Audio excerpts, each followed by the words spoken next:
अगर आप भी चाहते हैं एमजी म्यूजिक भोजपुरी का ऑडियो वीडियो सबसे पहले आप तक पहुंचे तो हमारे चैनल को सब्सक्राइब करें और साथ में बेल आइकन दबाना ना भूलें। छोटे बाटे सैया के सामान ये सखी प्रेजेंट बाय एमजी म्यूजिक। छोटे बाटे सैया के सामान ये सखी पुराना भइल यार मान ये सखी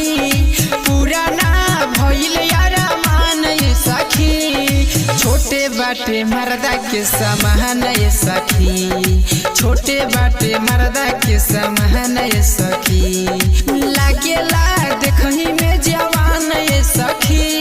लागेला देखही में जवान ये सखी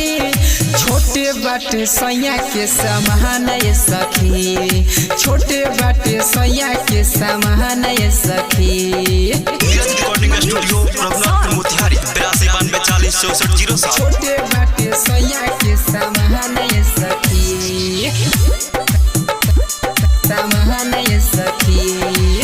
लेके जवानी हम तड़पी अकेला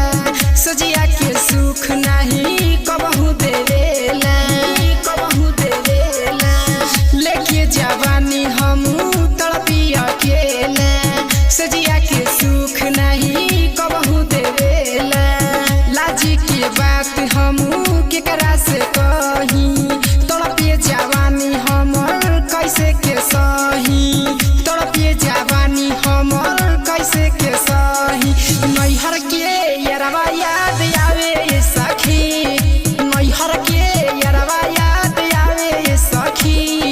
छोटे बाटे भतरा के सामान ये सखी हाँ छोटे बाटे मर्दा के सामान ये सखी सामान ये सखी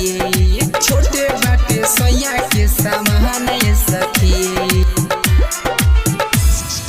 छोटे बाटे सैया के सामान ये सखी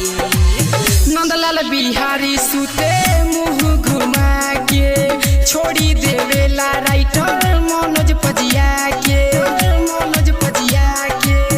नंदलाल बिहारी सुते मुँह घुमा के छोड़ी देवेला राइटर मनोज पजिया के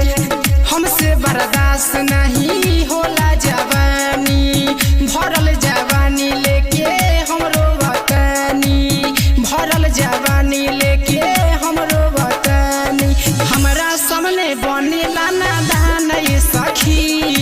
हमरा सामने बनेला नादान ये सखी